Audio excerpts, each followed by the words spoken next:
Salam Bapak Ibu Saudara-saudari yang dikasihi Tuhan Yesus Kristus. Firman Tuhan yang menjadi renungan untuk kita hari ini tertulis dalam 1 Korintus pasal 3 ayat yang ke-10 demikian.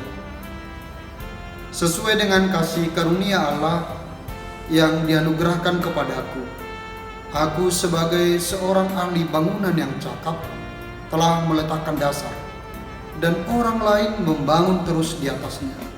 Tetapi tiap-tiap orang harus memperhatikan bagaimana ia harus membangun di atasnya. Demikian. Kokoh atau kuatnya satu bangunan ditentukan oleh pondasi dari bangunan itu. Jika pondasi itu dibuat semakin baik, tentu bangunan itu akan semakin kuat dan kokoh. Walaupun angin yang sangat kencang datang, walaupun ada getaran-getaran yang kuat, tetapi ketika pondasinya kuat, maka bangunan itu pasti akan tegak berdiri. Namun sebaliknya, jika pondasinya dibuat asal-asalan, maka bangunan itu akan rapuh, bahkan akan hancur sendiri. Demikianlah gambaran yang dibuat oleh Rasul Paulus tentang jemaat yang sedang berselisih. Karena di satu sisi mereka begitu memuja tentang hikmat yang mereka miliki. Lalu dorongan itu juga lah yang seolah-olah membuat mereka begitu mengagung-agungkan, sangat menghormati orang-orang yang memiliki pengetahuan yang tinggi ataupun hikmat dari dunia ini. Maka muncullah friksi atau kelompok-kelompok seperti Apolos, Kefas, dan yang lainnya. Atas dasar itulah Paulus membuat satu metafora, gambaran tentang kehidupan orang percaya seperti bangunan. Paulus menyatakan dan memposisikan dirinya sebagai ahli bangunan yang cakap, yang meletakkan dasar dari bangunan itu. Lalu bangunan yang dibangun itu adalah hidup dari jemaat itu sendiri. Tetapi untuk membuat bangunan atau hidup jemaat itu semakin baik, lalu seorang ahli bangunan akan membuat satu pondasi yang kokoh, pondasi yang kuat. Lalu Paulus menyatakan, aku adalah seorang ahli bangunan yang cakap, yang dianugerahkan oleh Tuhan. Lalu dasar dari seluruh pondasi kehidupan orang percaya itu, yaitu hanya satu, yaitu Yesus Kristus. Demikianlah gambaran kita. Kita adalah bait Allah. Sebagai orang-orang yang ditebus oleh Yesus, kita adalah baitnya. Dan kitalah bangunannya yang dibangun di dalam satu pondasi yang sangat kokoh, yaitu iman kita kepada Yesus Kristus itu sendiri.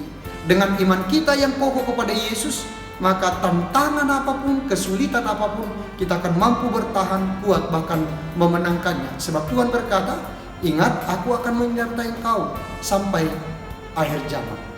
Dan atas dasar itu jugalah yang menjadi jawaban bagi pertanyaan-pertanyaan jemaat pada waktu itu di jemaat Korintus, sehingga mereka diarahkan supaya tidak menyombongkan dan mengagung-agungkan apa yang mereka miliki. Bahkan Paulus menyatakan, kalau kita lihat di ayat-ayat sebelumnya, kami hanyalah rekan sepekerja Allah. Jikapun ada Paulus, Apolos, Kefas, itu adalah hanya sebagai pekerja dari Allah. Walaupun bangunan itu terbuat dari emas, perak, ataupun jerami, tetapi ingat, yang memberi pertumbuhan dari bangunan itu adalah hanya Allah itu sendiri, yaitu di dalam diri Yesus Kristus. Gereja sebagai tubuh Kristus, maka gereja itu sebagai tubuh Kristus akan semakin berkembang, akan semakin tampil untuk melayani ketika dasarnya yang kokoh, yaitu iman di dalam Yesus semakin nyata di dalam kehidupan kita. Karena itu, saudara-saudari, jikalau Tuhan menganugerahkan kepada kita untuk ikut ambil pelayanan dalam gereja, mungkin kita sebagai pelayan yang aktif dalam apakah song leader, apakah pemain musik, apakah kepanitiaan, atau mungkin kita jemaat yang menjadi donatur atau yang memberi rasa syukur kita melalui persembahan kita dan yang lainnya, maka dasarnya adalah pengenalan akan iman kita kepada Yesus.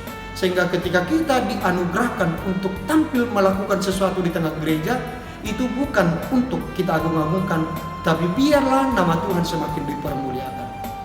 Bahkan bagi seluruh pelayan dan seluruh jemaat Ingat, fokus dari seluruh pelayanan di gereja adalah supaya pondasi yang kuat itu, iman kita kepada Yesus semakin nyata, sehingga orang boleh mengenal, sungguh-sungguh memahami tentang Kristus sebagai dasar dari bangunan itu, dan Kristus yang mau menyerahkan seluruh kehidupannya demi keampunan dosa-dosa kita. Karena itu biarlah kehidupan kita hanya didasarkan kepada iman kepada Yesus, dan oleh karena iman kepada Yesus yang menjadi pondasi yang kuat kepada kita, kita akan semakin tampil untuk melakukan yang terbaik di tengah-tengah pelayanan di gereja HKBP. Selamat berkarya, Tuhan Yesus memberkati.